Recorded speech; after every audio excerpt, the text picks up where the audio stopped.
Oke, saat ini aku akan live updates. Wih deh, keren banget ya. Padahal mah hidup gitu-gitu aja. Nah, tapi mungkin sekarang itu kondisinya karena memang aku memasuki sebuah fase yang akan jauh lebih besar lagi daripada fase-fase sebelumnya. Jadi, aku pikir ini sangat penting untuk aku ekspresikan. Wih. Oh ya, ini kemarin aku nemu uh, apa namanya nih, cincin kayu-kayu gini loh, yang dari Malioboro gitu, dari Jogja. Dulu udah lama banget belinya, pas SMP atau SMA gitu, cuman baru ini aja kayak aku pengen pakai lagi. Kalau dulu kan males gitu ya, risih gitu rasanya pakai cincin gini, cuman kayaknya sekarang seru juga kalau aku pakai tuh, lagi di rumah juga kan, kayak keren aja gitu loh. Oke, next, mungkin sekarang aku akan bercerita tentang apa yang sedang aku hadapi sekarang. Yang sedang aku hadapi sekarang adalah kebingungan. Kenapa bingung? Karena ya jujur aja, setelah sidang memang sebenarnya lega lega banget, udah semuanya udah selesai, tanggung jawab semua sudah selesai. Dan aku juga kemarin sudah yudisium, nggak kemarin sih, beberapa hari yang lalu. Terus saat ini sudah daftar wisuda juga, jadi aku tinggal nunggu wisuda aja tanggal 19 atau 20 September 2020. Doakan ya guys, semoga lancar, tidak ada apa-apa ya, pasti lancar sih. Orang di rumah doang wisudanya, wisuda online for the first time of life, sejarah, gila. Sedih sih, cuman ya tapi gak apa-apa deh, yang penting kan tetap ada momennya yang bisa dirayakan bersama-sama dengan keluarga. Hemat budget juga, tidak perlu ke Surabaya, tidak perlu jahit kebaya-kebayaan. Sebenarnya ada sih jahit baju, cuman itu buat foto aja sih, itu pun gak kebaya, jadi gak repot lah. Dan ya tetap yang penting bisa menikmati masa-masa kelulusan ini, meskipun tidak seperti biasa-biasanya dan tidak seperti yang diharapkan lah gitu, cuman it's okay lah. Tapi sekarang itu aku dalam masa-masa yang bingung sih, karena sudah kayak seminggu terakhir aku nyari-nyari juga di internet tentang lowongan-lowongan pekerjaan gitu. Aku kasih backgroundnya public health atau kesehatan masyarakat, atau ya yang sekiranya aku pikir aku bisa lah gitu. Misalnya ada hospital administration atau apa, ya gitu-gitu deh, aku lupa istilahnya. Yang di LinkedIn kan ada ya, masukkan latar belakang pekerjaannya itu kira-kira apa, supaya dia ketika kita search jobs itu dia menampilkan jobs-jobs yang sekiranya sesuai dengan apa yang kita tuliskan di profil kita. Nah, tapi sejauh yang aku cari-cari, kebanyakan memang membutuhkan pengalaman kerja setahun, 2, 3, atau 5 tahun gitu. Dan yang kira-kira kayak fresh graduates itu rata-rata ya yang kayak sales atau marketing atau ya semacamnya lah. Cuman ya memang tidak menutup kemungkinan sih, namanya juga bekerja ya, meskipun memang kita punya background, kita punya latar belakang yang spesifik di bidang kesehatan, tapi emang sulit sih, apalagi di masa-masa sekarang ini, untuk menyesuaikan dengan bidang pendidikan kita. Itu sulit menurutku sejauh ini sih, sejauh yang sudah aku rasakan seminggu terakhir ini. Setelah aku searching memang sulit sekali. Jadi maka dari itulah ada sebuah transformasi dari diri Nada, dari yang sangat idealis. Aku dulu benar-benar idealis banget sih, bukan dulu sebenarnya, sejak masuk tahun terakhir kuliah gitu kan, aku berapi-api nih semangat, oke, sebentar lagi lulus, pokoknya nanti ketika lulus ya minimal bekerja di bidang yang memang sesuai dengan latar belakang pendidikanku gitu, bidang kesehatan. Toh banyak gitu loh yang bisa aku masukin, dan toh banyak yang aku pelajarin juga gitu di FKM, bukan cuman kesehatan doang, tapi bisa komunikasi, kebijakan publik, kebijakan kesehatan, ya K3, Kesling dan sebagainya. Banyak sebenarnya kan, emang banyak. Tapi pada kenyataannya untuk di bidang pekerjaan ini aku rasa tetap butuh sebuah spesialisasi gitu. Dan gak semua bidang yang aku pelajarin di FKM ini ternyata bisa gitu aku masukin bidangnya di dunia kerja gitu, ngerti gak sih? Kayak butuh sesuatu yang memang kita punya skill kita tuh memang harus ada di situ untuk kita masukin bidang itu gitu loh. Sedangkan bidangku ini adalah kesehatan yang memang tetap mempelajari berbagai macam hal gitu. Tapi itu sih yang bikin aku agak-agak galau dan bingung juga untuk menghadapi the new stage of my life ini gitu. Tapi ya mau bagaimanapun itu memang saat ini masanya sudah harus aku hadapin. Jadi mau tidak mau sih ya, memang saat ini gitu masanya harus aku hadapi, bukan aku hindari dan harus aku jalani gitu. Mau bagaimanapun kondisi dan situasinya saat ini, disisit gitu kan, terserah mau bagaimana caranya, apapun yang langkah yang harus kamu tempuh seperti apa, setidaknya kamu harus survive di masa ini gitu kan. Jadi itulah mengapa aku berpikiran untuk taking online course gitu. Jadi kan di masa pandemi ini banyak banget tuh situs-situs yang menyediakan online course gratis, dan ada juga yang memberikan sertifikatnya gratis. Ada beberapa yang memang ketika ambil course-nya itu gratis, cuman ketika mau mengklaim sertifikatnya harus tetap bayar. Cuman beberapa juga ada sih kalau kita pinter-pinter nyari, kan ada yang memang online-nya course-nya gratis dan sertifikatnya juga gratis. Nah itu sih yang aku incar, kalau bisa kan memang dapat gratis kenapa enggak. Cuman ada beberapa kemarin yang aku lihat bagus tapi memang sertifikatnya harus berbayar. Cuman gak apa-apa lah, aku kemarin udah daftar beberapa online course dan semoga saja ini bisa menambah istilahnya skill.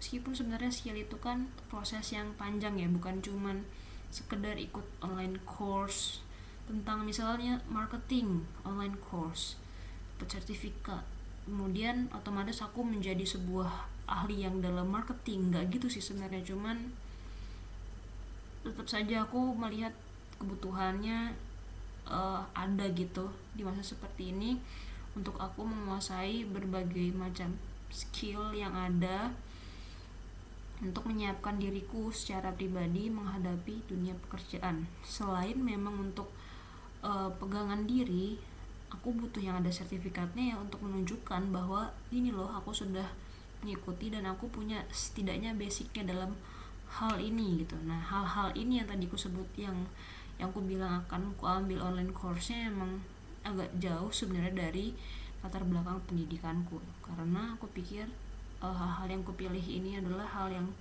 setidaknya cukup umum untuk bisa aku kuasai untuk memasuki berbagai bidang-bidang pekerjaan yang potensial lah, istilahnya seperti itu. Jadi semoga aja investmentku di online course ini tidak sia-sia. Semoga saja sih aku bisa benar-benar belajar juga, bukan cuma sekedar lihat videonya skip dan akhirnya mendapatkan sertifikat, tapi aku juga emang benar-benar pengen belajar sih dari setiap course-nya itu supaya bisa menambah skill diri juga. Karena aku pikir di stage yang baru ini banyak hal sekali yang belum pernah aku dapatkan sebelumnya di perkuliahan ataupun di sekolah. Beda banget kan pasti, meskipun aku juga ikut organisasi, aku ikut kepanitiaan, tapi menurutku kurang banget sih secara pribadi ya, secara pengalaman yang sudah aku alami itu benar-benar masih kurang lah untuk aku menghadapi dunia kerja, mungkin dalam hal problem solving atau time management atau apapun itulah yang sekiranya memang penting banget untuk aku miliki. Communication skill juga untuk untuk menghadapi dunia pekerjaan yang aku pun sendiri nggak tahu aku pertama kali ini nanti akan bekerja di mana, untuk aku beradaptasi dengan dunia pekerjaan. Jadi itu sih menurutku penting banget untuk mengembangkan diri. Jadi sekarang aku juga lebih realistis lah dibandingkan sebelum-sebelumnya yang aku sangat-sangat pengen bekerja paling tidak di tahun pertama setelah lulus ini, karena masih semangat-semangatnya, karena masih fresh-freshnya belajar dari kuliah itu, aku bisa mempergunakan di pekerjaan yang bidangnya sesuai dengan aku yang aku pelajari di bidang kesehatan gitu misalnya. Tapi ya inilah dunia nyata, inilah dunia yang sebenarnya, dimana nggak segampang itulah mendapatkan sesuatu yang sudah kita targetkan, dan kita juga tetap harus merendahkan hati lah, bukan merendahkan diri ya, merendahkan hati untuk tetap mau menjalankan pekerjaan apapun. Bukan maksudnya menerima semua pekerjaan, maksudnya tetap ada gitu idealisme, tetapi nggak sepenuhnya idealisme, tetap harus memasukkan unsur realistis di dalamnya, sehingga ketika kita memilih juga kita tetap tahu standar yang harus kita pilih seperti apa, nggak asal kerjain tetapi tetap bisa melihat kira-kira meskipun tidak sesuai dengan bidang latar belakang pendidikan, apakah cukup potensial untuk pekerjaan ini bisa mengembangkan diri kita dan kita belajar daripada hal-hal yang nanti kita dapatkan di tempat tersebut gitu kan. Jadi menurutku semoga sajalah kedepannya bisa ditempatkan terbaik sama Tuhan entah dimanapun itu. Dan yang penting sih ikhlas, karena menurutku ketika kita ikhlas mengerjakannya, maka pekerjaan yang kita lakukan itu pasti juga menghasilkan sesuatu yang baik, berbuah baik lah. Berkaca dari skripsi kemarin juga, dari awal juga aku pikir memang sih berat banget mengerjakan skripsi, tapi kuncinya adalah ikhlas dan menerima memang saat itu kita sudah ada di fase tersebut gitu.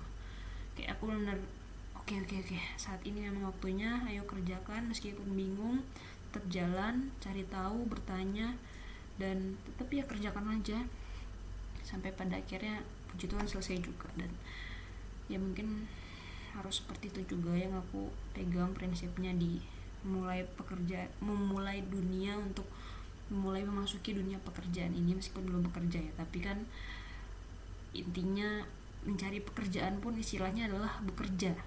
Jadi menurutku ketika aku sudah lulus ini, aku sudah memasuki fase bekerja meskipun belum sepenuhnya bekerja, karena saat ini bekerjanya adalah mencari kesempatan dan mencari peluang.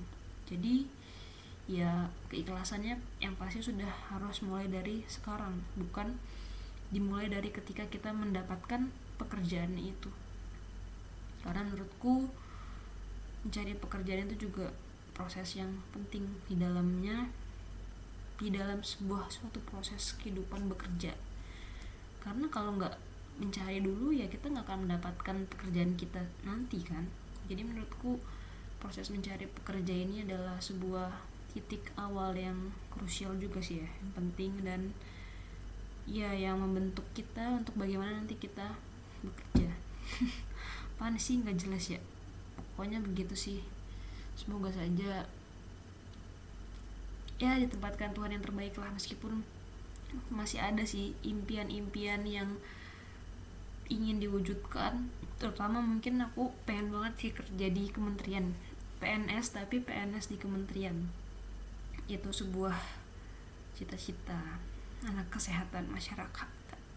Gak mungkin, aku secara pribadi ya memang seperti itu, pengennya PNS tapi di kementerian kesehatan. Semoga saja bisa terwujud ya, meskipun entah kapanpun itu, entah mungkin tidak terwujud atau bagaimana, tetapi kita tetap harus punya mimpi, yaitu tadi kita punya idealisme tapi tetap realistis, harus seimbang, berjalan bersama-sama, sehingga setiap keputusan yang diambil pun adalah sebuah keputusan yang tetap ideal dan realistis. Oke, begitu live updates-nya. Semoga sukses juga buat kalian yang menonton video ini. entah dimanapun stage kehidupan yang saat ini sedang kalian jalani, tetap terus berdoa, berserah sama Tuhan. Pasti Tuhan kasih yang terbaik buat kita, terbaik buat aku juga ke depannya. Amin. Oke. Kalau gitu sampai ketemu di video-video selanjutnya. Anjir udah kayak YouTuber.